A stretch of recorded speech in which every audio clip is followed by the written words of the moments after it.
台北市农商工会宣布，鸡卵产地计数甲市场计数每台斤是落2块。因坦白是因为受进口鸡卵的影响，致使本土鸡卵买起无好。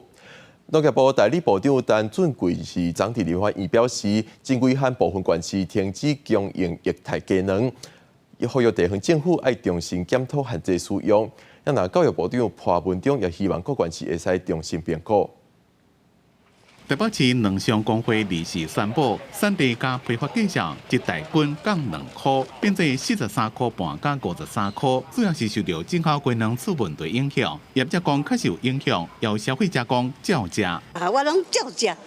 稍微是有啦，因为大家都有点恐惧啊。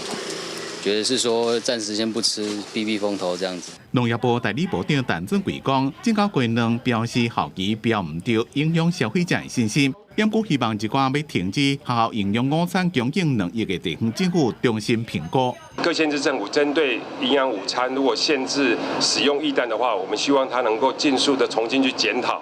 国民党立委认为中央就要加强提振消费者的信心，民进党立委是希望农业部立场较硬嘞，因为学校的午餐本来就是使用国产的卵液，应该是地方政府来把关。你要让人家重新考量，你必须要让人家安心，没有一个家长可以放心去吃液氮，这个是目前的状况，所以我们希望农业部也要硬起来啊。